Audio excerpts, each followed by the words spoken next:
attained at the Yaoundé-Nsimalen International Airport ahead of the African Nations Cup. Passengers now get subjected to checks at some 10 control points. CEMAC ministers in charge of sports reinstate the CEMAC Games with Cameroon to host the event next year. The decision was taken in an online meeting chaired by Cameroon's sports minister, Narcisse Mwele Kombi.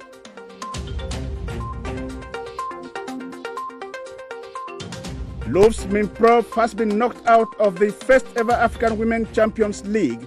The lone Cameroonian representative at the preliminary round of the tournament lost 3-0 against Malabo Kings of Equatorial Guinea. Those are our headlines. Tonight, thanks for joining us on the Primetime News. I am Freddy Etabisong. Stay on.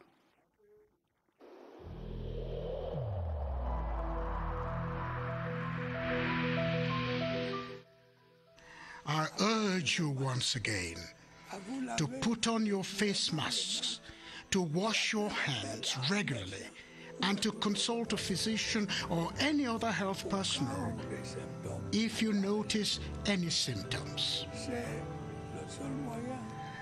This is the only way to save lives and to curb the spread of the virus.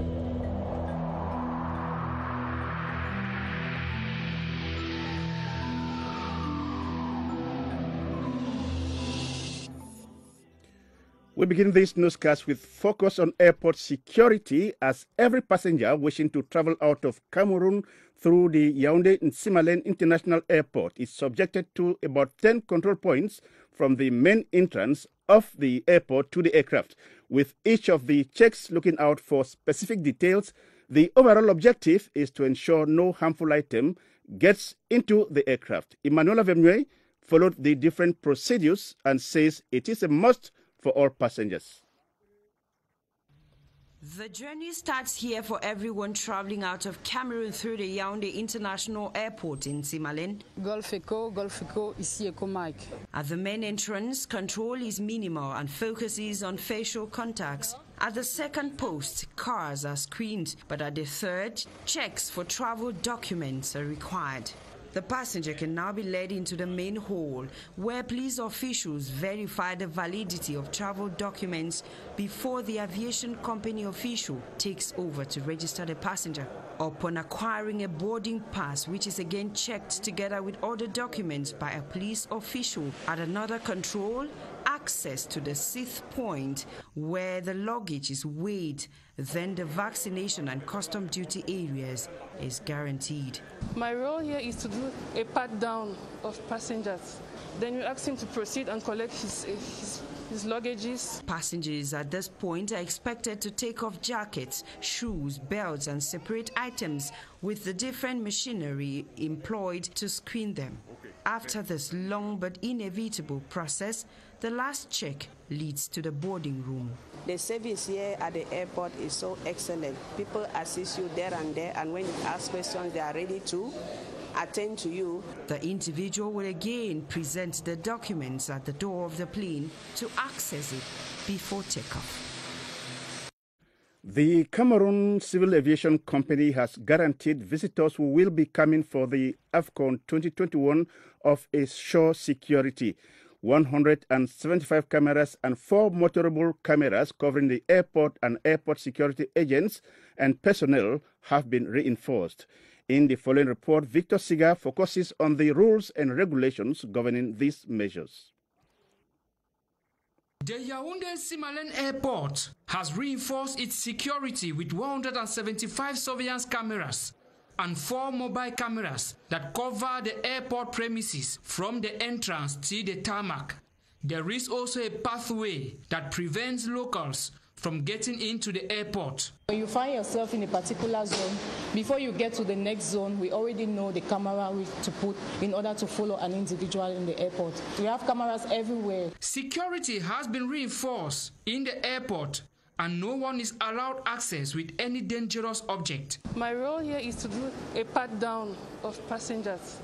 That's when the passenger goes through the metal detector for the first time. If we get an alarm on the detector, we send him back to make sure that he gets rid of everything metallic that he has on his body. The security of the area is equally assured by trained dogs working in collaboration with personnel. With the dog, it ensures that no explosive passes through. Maybe as we travel, we start from the main entrance. Yeah, we do search vehicles, we search luggages. We cannot talk of aviation without security. It was necessary to meet up with the international norms in terms of security, and everybody must comply with the measures. At a moment when Cameroon is getting set to host the 2021 AFCON, visitors are assured security is guaranteed. Away from airport security, members of the ad hoc committee of ministers in charge of sports from CEMAC member states have agreed to reinstate and expand the CEMAC Games, with Cameroon to host that event next year. They took the resolution yesterday morning during an online meeting that was presided over by the president of the ad hoc committee, Cameroon's Minister of Sports and Physical Education, Professor Narcisse Molekombi. Ben Collins Newberry completes the story from Garwa. Created on the 3rd of August 2001 by the Conference of Heads of State of the Economic and Monetary Community of Central Africa, CEMAC, the football tournament that brings together 6 CEMAC member states has been considered today as one of the contributing factors of community integration and social cohesion. Before 2001, what is known today as CEMAC Cup was the UDIAC Cup that was between 1984 and 1990. The novelties this time are the CEMAC Games and the CEMAC University Games. These are the fruits of this Saturday's online meeting of the ad hoc committee of ministers in charge of sports from CEMAC member states that was chaired from Garwa by its president, Cameroon's Sports and Physical Education Minister, Narcisse Molekombi. Suspended in 2014 after the 9th edition that took place in Equatorial Guinea, ad hoc committee members were unanimous during this Saturday's meeting, while Gabonese Minister of Sports, Frank Kmer, proposed that the inclusion of female football tournament would play the trick within the CEMAC zone. That was adopted, but later on, the expansion of the tournament will see the introduction of combat sports and para-sport while closing online deliberations. The president of the ad hoc committee thanked members for finding what he described as lasting solutions to the problems rocking the sports sector within the CEMAC sub-region. In continuation of our weekly series on Cameroonian cocoa and the quality bargain, tonight we take a look at the processing challenge. Agronomists insist that there is need for more post-harvest structures to enable producers supply local and foreign markets with better semi-finished cocoa products. Clarisse Aritakang reports. Cameroon's cocoa potential is quite considerable, agric experts confess. However, the availability of cultivable spaces alone will not do the trick. Labor may be forthcoming, but competing with other major cocoa producers calls for action in various fields. The availability of seeds to produce vegetal material. Secondly, the quality and the quantity of chemicals. The third one is training. The existence of excellence centers came in response to some of the issues raised by farmers. Addressing post-harvest challenges especially is the target of the structures functioning in some parts of the country. Le centre d'excellence. Excellent centers were necessary because in the past, Cameroonian cocoa was bought at a very low price because of the poor quality. We had to get out of these in order to improve the wages of producers and image of the country. At the centers, the good techniques of cocoa production are practiced in order to supply the market with grade 1 beans. Un cacao de bonne qualité. Cocoa processing which meets international standards comes at a price. Stakeholders insist that paying the right quota will only but produce good fruits. A workshop to validate a report and present the COVID-19 socio-economic recovery plans in the Douala 4, Bafoussam 3 and Yaoundé 2 municipalities went underway at the Ministry of Housing and Urban Development in Yaoundé. The study was part of a project led and managed by UN Habitat to foster partnership for leaving no one behind in addressing COVID-19 socioeconomic plans in the Cameroonian society. Gladys Asu has more. Their focus is to foster partnership to leave no one behind in the implementation of the socio-economic recovery plan of COVID-19 in Cameroonian cities. This is born out of a study carried out to measure the perception of inhabitants in 9 vulnerable neighborhoods of the Bafoussam 3, Douala 4 and Yaoundé 2 municipalities. The study is to better fight against the virus and help make councils resilient while proposing effective recovery measures. Different recovery plans were identified by the locals of the communities in study. We recognize to help to sensibilize, to help people to maintain measures against COVID-19. We have to train some women about making some product for disinfection. The project, led and managed by UN Habitat and their partners, has been in force since October 2020. The aim is to contribute to the reduction of the negative effects of COVID-19 in collaboration with local authorities and key national institutions. We take you to the west, where the new mayor of the Bangangte Council has been enjoined to work for the general interest of the population. The senior divisional officer of the Nde, Enes Ewango Budu, was speaking while installing the 47-year-old Eric Eme Nyat and his 4 deputies. The event was attended, amongst others, by Senate President Marcel Nyat Njifenji, as Ngu Henry tells us from Bafoussam.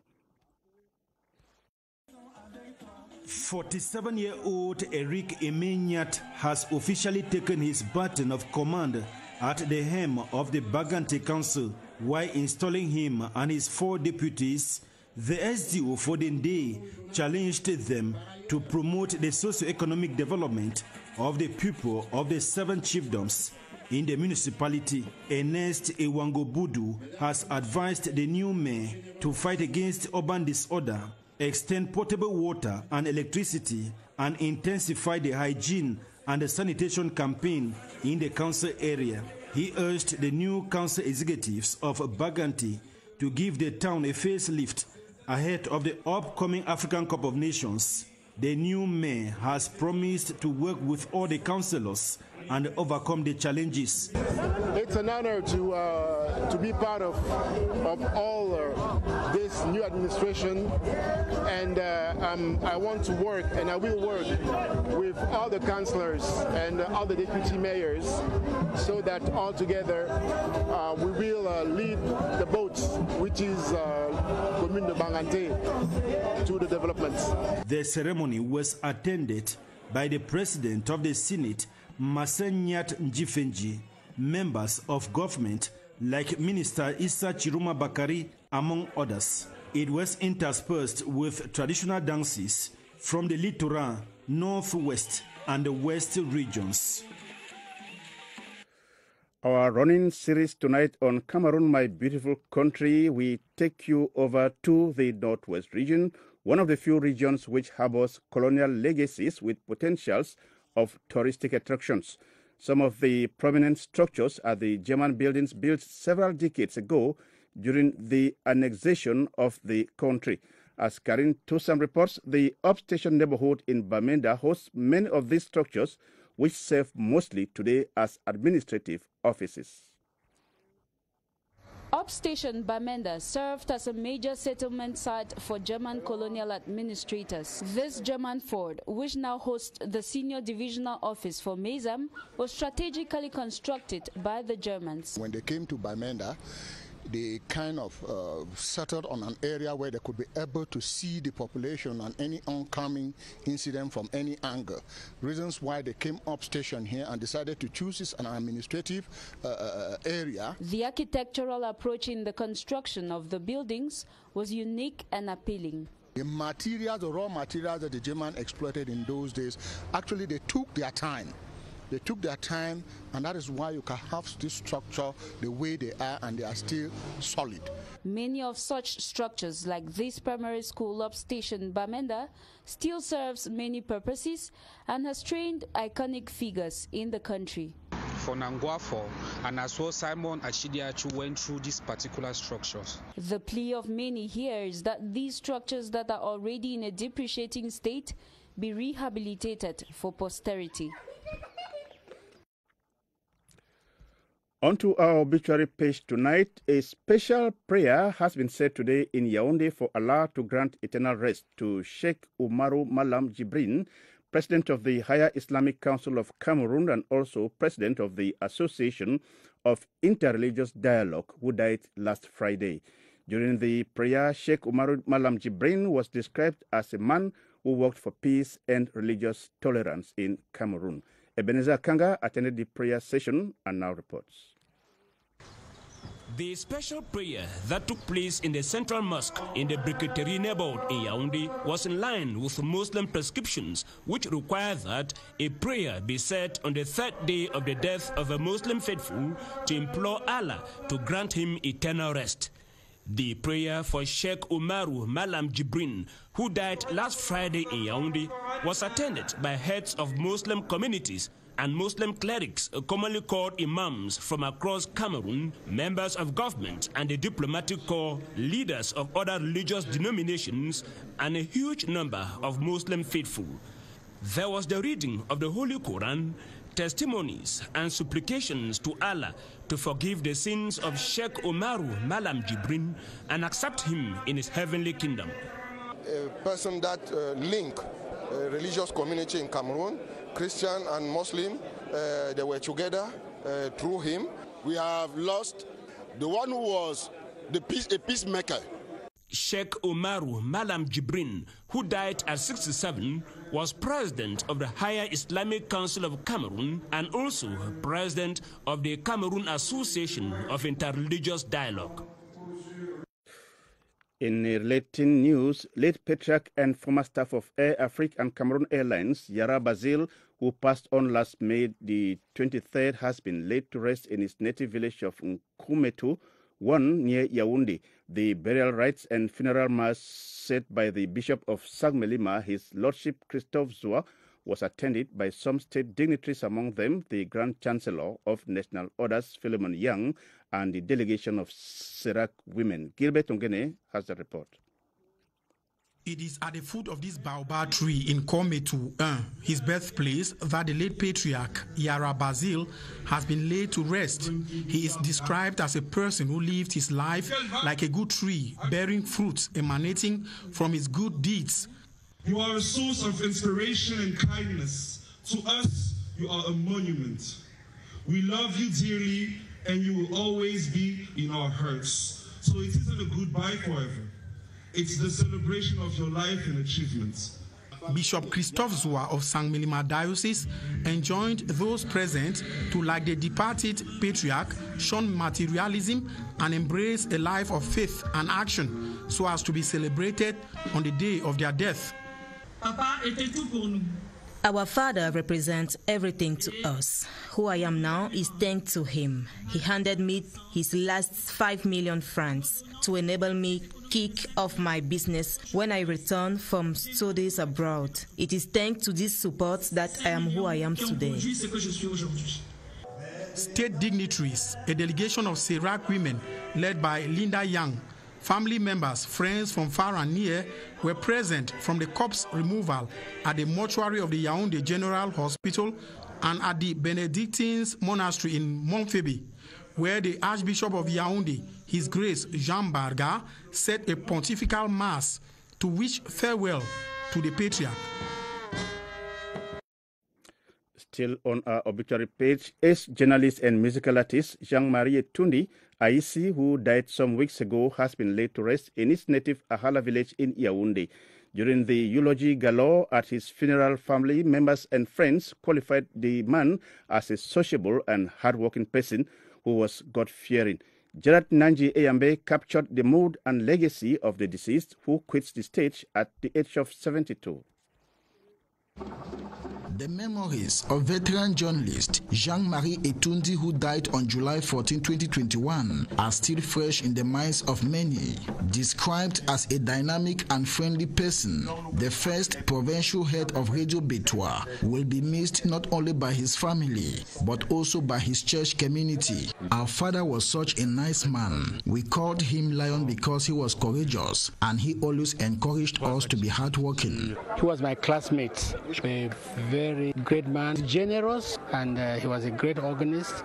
Late Jean-Marie Etundi, one-time attaché to the Speaker of the National Assembly, director of L'Action newspaper, retired on December 31, 2010, after serving as the head of the Public Relations Unit of the Yaoundé Urban Council. Mourners were reminded to live a Christ-like life so as not to be surprised by death.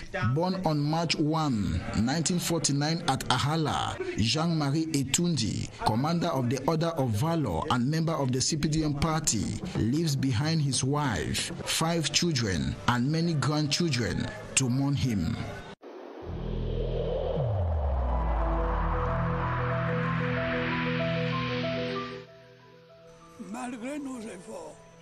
Despite our efforts, COVID-19 plunged many families into mourning and seriously hampered the functioning of our economy and society.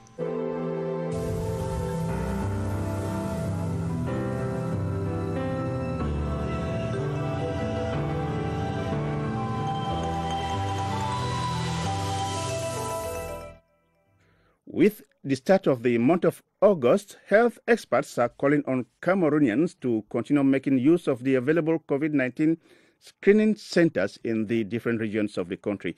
They say one of the ways to be sure of your status is by running the COVID-19 test, which determines whether or not you can be vaccinated. For more, let's join Baldwin Sama and his guest, Dr. John Njuma, on standby at the Public Health Emergency Operations Center. Good evening, Baldwin. Good evening to you, Frediata Bisong. Most will think that screening for COVID-19 is over. They forget to know that these different available screening centers for the coronavirus are still operational. Tonight, we talk about the need for Cameroonians to continue going to these different screening centers and have themselves tested for the coronavirus, especially before having themselves vaccinated. Let's discuss that tonight with Dr. John Njuma. He is a virologist and an epidemiologist. Good evening to you, Doctor. Good evening, Sarma, and thank you for giving me the opportunity to speak to Cameroonians once again. A reminder for them to understand this need for them to continue visiting these screening centers available in the 10 different regions of the country. Yeah, that is essential as well. Actually, the Operational Research Center is engaging on a seroprevalence study as from Monday to the 10th of August, and it's a glaring call for all Cameroonians to get themselves tested. You must be screened before getting the vaccine, because it's not important to go and get the vaccine when you don't know your status. So the goal of this of this study, seroprevalence study, is to understand our level of immunity and then to identify other risk factors that may be associated to coronavirus disease and the mortality. So these different screening centers are still operational and they must visit them. They are operational, and there are some ministries or schools or establishments that are doing screening at their premises. So it's a call for everyone to get themselves screened for this against this pandemic. Thank you so much for that reminder, Dr. John Njuma, who was our guest this evening. There is every need for us to have ourselves screened for COVID-19. It doesn't cost anything. It is free of charge. Have yourself screened before having yourself vaccinated against the coronavirus. It is a take-home message from the Public Health Emergency Operations Center this evening. Back to you, Frediata Bisong. Thanks, Baldwin, for that take-home message. A word to a wise is enough. Recently appointed officials of the Ministry of Scientific Research and Innovation have been urged to strengthen cooperation ties with the ministry's partners while ensuring good governance in the discharge of their duties. Dr. Madeleine Twente made the call while installing Dr. Christelle Amina Julde and Dr. Muhammadu Mansuru as the head of the Scientific and Technical Cooperation Division and Director General of Affairs, respectively. Gerard Nanji Eyambe has that report. Following the Prime Ministerial Decree of July 21, 2021, Dr. Amina Christelle and Dr. Muhammadu Mansuru are the heads of the Scientific and Technical Cooperation Division and Director of General Affairs, respectively. While commissioning them into function, the Minister of Scientific Research and Innovation, Dr. Madeleine Twente, enjoined them to use their rich academic and professional prowess to restructure the science and innovation sector. She particularly called on Dr. Amina to strengthen existing cooperation ties with the ministry's partners while offering new avenues favorable for research. I need to boost scientific cooperation and to innovate. I engage myself, improve the research development. 36-year-old Dr. Amina, a native of Garwabulai in the Lom and Jerem division of the East region, is a holder of a PhD degree in imagology, while Dr. Muhammadu Mansuru from Garwa holds a doctorate degree in business administration. We now talk sports. Cameroon's lone representative at the preliminary round of the first ever African Women Champions League, Louvs Minprov, have bowed 3-0 against Central African opponents, Malabo Kings of Equatorial Guinea. The game took place this afternoon at the Yaoundé Omnisport Stadium, with Cameroonian-born Rose Bella netting twice for the Malabo Kings. Romeo Kenyi has the highlights of that game in this report. A first outing and a first bongo for Louvs Minprov in a maiden preliminary round of the African Women's Champions League against a voting Malabo Kings squad. Early cohesion from visitors did not ponder to pay off at 10 minutes into action, with Rose Bella converting a sublime pass from Salimanta Simpore for a curtain raiser. Attention à ce ballon, attention! Oh là là! Ouverture du score de la part de la Guinée équatoriale. Alice Kamini's strike to put teams equal was disallowed for offside position before Rose Bella at 3 minutes to break netted brace from a long-range try, leaving keeper Ange Bawo helpless. Ballon parti. Attention à ce... Oh là là! Louvre came in versatile in second segment but crashed on incursions to cut scores as Kings custodian Ruth Chineza Sunday imposed presence between poles. Then her teammates attempted tally that finished on woodwork.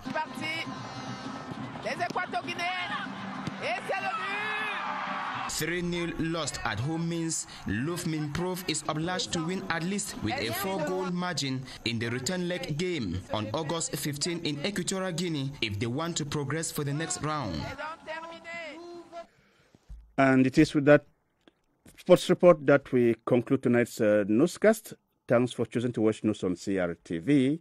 Tomorrow you'll be in the company of Gladys Tata, or rather Ben Meno Pufong, and I shall be back next weekend. Good night.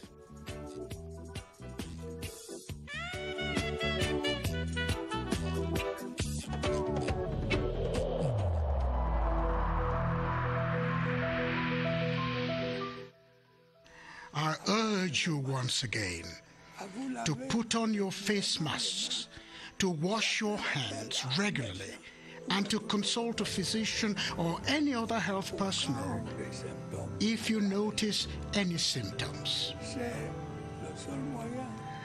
This is the only way to save lives and to curb the spread of the virus.